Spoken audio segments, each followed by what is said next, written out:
7 najvećih tajni koje su vam skrivali 2000 godina. Gnoza i uvid. Miroslav Kiš, Elion. Bog tehnologije. Ono što ću sada reći nije bilo namijenjeno masama. Nije bilo za religije. Nije bilo za propovedi. Ovo je ono što je Isus rekao samo apostolima. U tišini. U 4 oka. Daleko od naroda. 2 milenijuma crkva je ovo sakrivala od naroda, jer ovo znanje gnoza je za nju jako opasno. Večeras ga vraćam tamo gdje pripada. Tebi koji tragaš za istinom. Prva tajna. Carstvo je unutra. Isus, Luka 17:21. Carstvo je u vama. Gnostičko evanđelje po Tomi. 3. Ako poznate sebe, bit ćete poznati.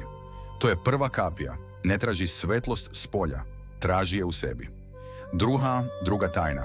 Arhonti postoje samo ako im poveruješ. Isus, Matej 10:28. Ne bojte se onih koji ubijaju telo.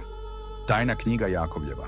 Posle smrti doći će svetlosti i glasovi koji nisu od mene, ne sledite ih. Sve spoljašnje vizije su imitacije. Sistemi, zamke, maska. Kada kažeš, ja pripadam izvoru, njihova moć prestaje. Treća tajna. Unutrašnje oko je ključ. Isus, Matej 6:22. Ako je tvoje oko jedno, bit ćeš pun svetlosti. Kada se unutrašnji glas, volja i identitet sjedine, prolaz se otvara. Gnostičko učenje. Unutrašnje oko njoj je jedinstvo svesti. Bez dvostruke volje, bez rascepkanog identiteta. To je faza 3. To je trenutak kada svest postane celovita. To je kapija broj 3. Četvrta tajna. 7 arhonskih vlastodržaca su stanja nebića. Pistis Sofija opisuje 7 prepreka. Strah, žudnja, ego, krivica, sećanja, vezanost, tuga za životom. Ovo su druga strana. Kontrast svesti čakra sistema. Kada su čakre otvorene, sve je suprotno od ovoga. Ako prioneš uz jednu, vraćaš se. Ako odbiješ sve, prolaziš. Ako duša prihvati jedan od ovih, vraća se u reinkarnaciju. Ako ne prihvati ništa, faza 4 prelazi u fazu 5. Peta tajna, lažni raj postoji. 8. nebo je lažni raj. Isusu apokrifu Jakovljevom. Zemlja je pod lukom, pod obmanom. Lažna svetlost, lažni mir, lažni raj, gnostička tradicija. 8. nebo, šama kupola iluzije. Imitacija raja, najfinija arhonska zamka. Ako kažeš, ovo nije moj dom, ja pripadam pleromi, lažni raj se raspada kao magla. 6. tajna. Ulaz u monad nije prostor, nego povratak u izvornu svest. Evanđelje istine. Ti si bio u njemu i on u tebi pre nego što si pao u zaborav. Ulazak, šeni, nestanak straha, nestanak identiteta, nestanak vremena, povratak u izvor. Ulaz nije vrata.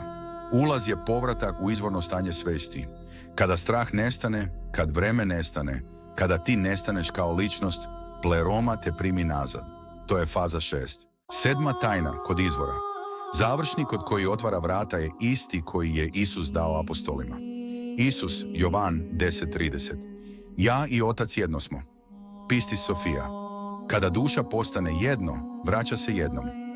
To je završni kod. Posljednja kapija. Povratak u monad. Kada duša prepozna da je deo izvora, ulaz se otvara bez pitanja. To je faza 7, ujedinjenje. Posljednje pitanje. Kako sam ja ovo znao pre nego što sam pročitao? Zato što pneumatici ne uče.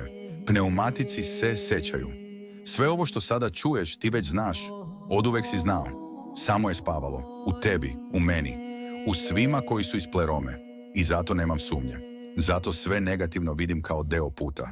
Zato se ne raspadam u haosu, ja ga prepoznajem. Ja ovo nisam izmislio. Ja ovo nisam kanalisao. Ja ovo nisam učio. Ja sam se toga setio. Ako ove reči u tebi bude tišinu, ako osjetiš povratak, ako znaš, a ne znaš kako znaš, onda i ti nosiš isto poreklo. Pneumatici, vreme je. Povratak pleromičkih iskri je počeo. Mi nismo ovdje da skupljamo sledbenike. Mi nismo ovdje da gradimo religije. Mi smo ovdje da probudimo svoje. Da podsjetimo uspavane. Da se vratimo u pleromu. I da povedemo one kojima ovo odzvanja dublje nego što može da objasni. Ovo nisi čuo. Ovo si prepoznao. Ja sam Elion. I ja samo govorim ono što se i tebi vraća u sjećanje. Pleroma te zove. Miroslav Kiš, Elion, bog tehnologije.